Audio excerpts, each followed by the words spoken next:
salt preserves him. Oh, God. He's just 100% ammonium. The cats love him. Oh, God. It's just like cats are rubbing up against him, and it's just his leg is just matted fur and like leaves that he's like picked up in the fall, just walking through people's yards. Like being a melting man has to be one of the most annoying like lives to have, because you're just collecting everything around you. Yeah. Just picking out. You're sitting there and you're just gonna sit on the couch. Oh no, the remote control stuck to my hand. The TV guide, remember those? Stuck to my other hand. This movie still takes place in the 70s, so me saying the TV guide isn't weird. You're weird for thinking the melting man lives until 2023. Although he could have probably got a really good disability payment from NASA on account of his accident and all. Workplace accident. That's a workplace accident. You see WCB claims right now. Melting man, he's just, imagine if he survived the movie, right? And he just goes home and he's up late at night going, oh, what am I going to do? I can't do anything now. He's flipping through the channel. You can't even move the channel because like every time he pushes down, just like imagine like really goopy rubber, and it's just like, I can't even get it to, Space Channel. Hey, this is a movie, okay? You just suspend your disbelief. That's the part I need to suspend my disbelief on. He lands on one of those late night like ambulance chaser lawyers is like, have you been in a NASA related accident? Does the government owe you money? Are you a melting man looking for compensation? Call me. Eddie Goop. He's going to change his name to Goop. Eddie Goop, I'll represent you. And they just keep on cutting to like astronauts from other movies. They're like, Tom Hanks is like, I was lost on the dark side of the moon and they got me $5 million. I was going to say they're going to have the dude from Armageddon who gets like punctured full of space rocks and just like all the cuts, and he's like, I got tape. He's like trying to speak, but he's got freaking rock holes through the bottom of his jaw. Not only did Eddie Goop got me $5 million, he had Aerosmith write a song about me.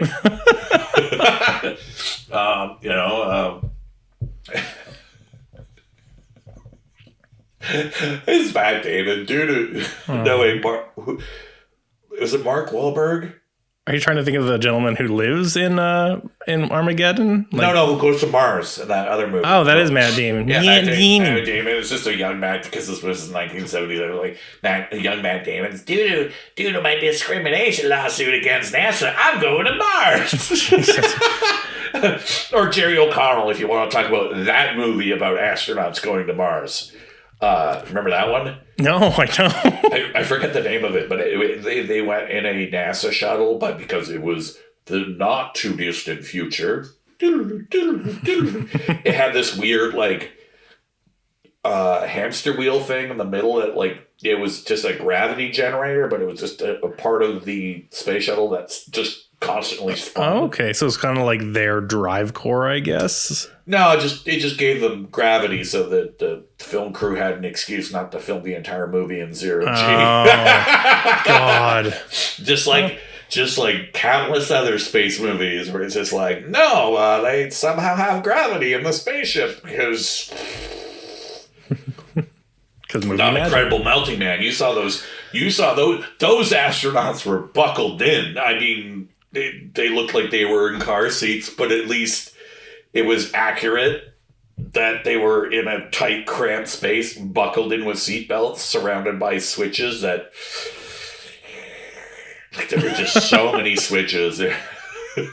I'm just still so confused why the radiation that far away was intensified. You'd think that, like, being closer to Earth, closer to the sun, why does magic rock rings? Why were they going to Saturn? Like, of all the planets to visit, why are they going to... Let's go to the one that doesn't... I don't think...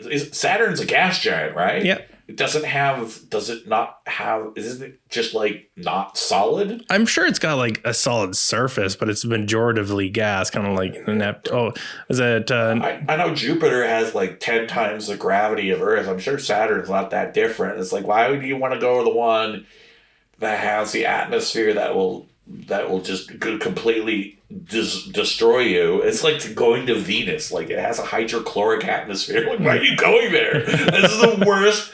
He would have melted sooner. He'd have got stronger sooner. Yeah, he could have just, saved himself the trip home and melted there. I've seen so many science fiction movies where they're like, we're going to Venus. No, don't go to Venus. What is fucking wrong with you? Hydrochloric acid. That's their air in Venus. It's like... We definitely went on a side tangent there.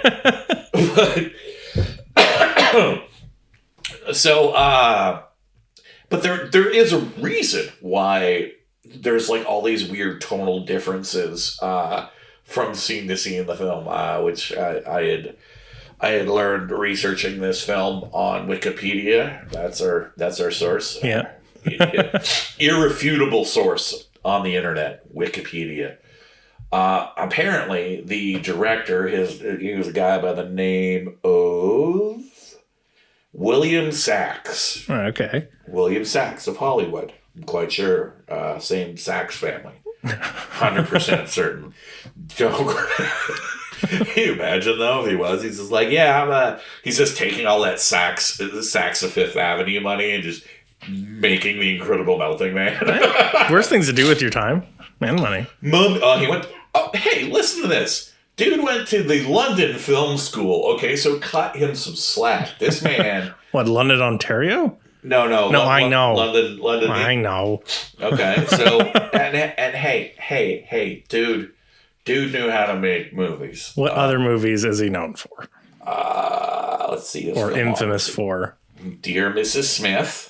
Okay. I just read the first one. Strong start. that was just the first one. It was a short they made in 1968. But let's see here.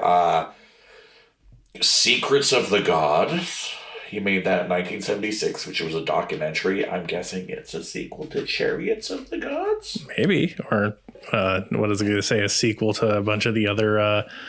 oh, God. Why can't Harry Hamlin... Oh, he did some scenes in Exterminator 2. That's cool. I've seen that movie. It's this movie where they're like, I'm from Vietnam and things went bad and now America's full of crime, so I'm going to murder everybody. Yeah. Because I'm a vigilante. His last film, he didn't make a lot of movies. His last film was called Spooky House in 2002. So it was 35 years of filmmaking. He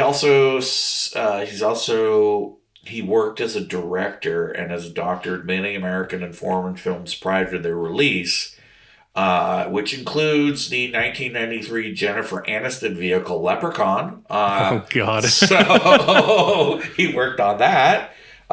Maybe he worked on her nose afterwards, which explains why it's like 10 pounds lighter when she's on Friends. I'm just also thinking that's why the leprechaun looks a little bit melted. It's like, I need to give an homage to my magnum opus.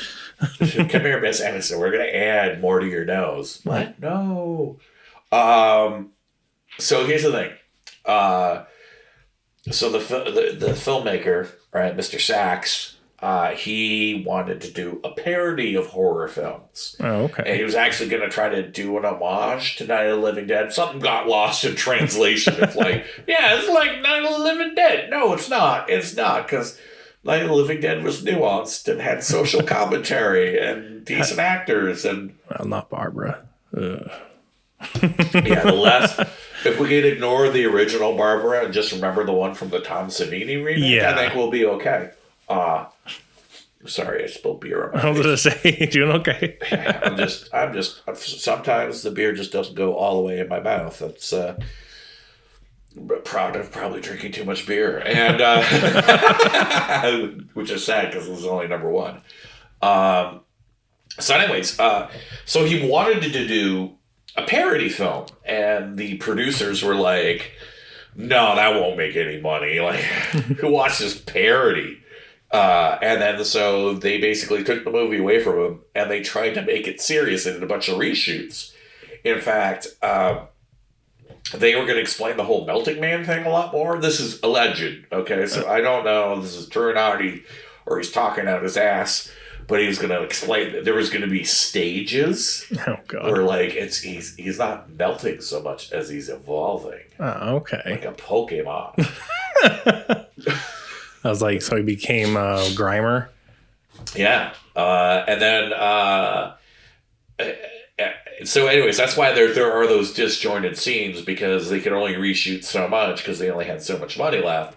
In fact, the whole scene in the hospital, that was shot after Mr. Sachs was done, and they added that to the movie. It's kind of one of the better scenes. I'm just kind of I actually am kind of going back and forth. I'm like, oh, okay, so they probably added in when he assaults the lady and her drunk husband when they come back, and I was like, oh, that's kind of a creepy scene of her trying to barricade herself into the kitchen, and I was like. And then it would switch from that, because I think right before that, he murders the couple, like the old couple, and I'm like, all right, tone shifts. These are great. Well, you thought that was one of the better scenes, the scenes in the quote unquote hospital where they're clearly shooting in not a hospital room. That they just I don't think it was supposed to be a hospital. I really do think it was like one of the aircraft hangars. It was like an industrial factory or something, because like there's that scene where they're going down that weird giant ass conveyor belt, exchanging exposition, and my hat's off to whoever thought, hey, let's film an exposition scene in one of the most noisiest rooms ever to have a movie. While we're going down an industrial elevator. Yeah, no, it's kind of funny even just thinking about like little scenes of this movie. Now you got me like thinking of like, okay, what part was original? What was added in? Because there are like, I'm trying to think of I'm hoping the crackers bit was definitely parody. Yeah. And not trying to add into the serious nature of this film. Like, I kind of hope it was. Hey, don't mess with a man who wants some crackers. You know who didn't want any crackers? That black doctor. That's why he got the fuck out. That's why he went home. He was like, fuck this shit, I'm out. I want to share some stories about the other cast members in the film. So Alex Rebar was the man who played the Incredible Melting Man. That was his best known role, but he was mostly a producer. He appeared in other films. He was mostly on TV, so he's appeared in episodes of The Incredible Hulk and Chips and Simon and Simon. That's like that Melting Man pivot just opened a lot of doors. You just go from Melting Man to Simon and Simon. That's just boom, boom, right? Murder, She Wrote. His 1-2 punch. Like. There is a there's you could probably play some like 7 Degrees of Incredible Melting Man. Find out if so. Oh my god, I don't know if I want to play this game. No, it's probably not accurate. And then he wrote and produced a bunch of shows. A movie called Demented in 1980 is the one I'm thinking of. No, it's not. I'm sorry. Never mind. His last film, which was made it was a web series in the year 2000. So he was a pioneer, Corey. Yeah, a pioneer of the web series. So it was called Sex, Pain, and Murder. So, what website was that on? I do not want to know. First of all, I am not gonna. It's probably HTTP and give me wicked amounts of viruses. Like it's owned by a Russian domain parker. Yeah. Oh. His last acting role was in Amityville 4, The Evil Escapes. So that was after Amityville 3D, and I think probably before Amityville in Space. There was an Amityville in Space? Yeah, that's... Really? Yeah, there is. All right, I want to watch that. Because the story's in the public domain. So people just... You can't copyright a house. Yeah, no, definitely not. But I'm just like, right when you said that though, all I could think is a Hellraiser in space, like that. I'm like, yeah, okay. Actually, you know, maybe we should do that as kind of like an exercise, just to show that I'm right. We'll try to copyright your house. We'll try to copyright This house. this particular house. We will put if we can get a copyright on this house. I'm pretty sure that the builder probably has that. Oh no! The building scheme. Look, we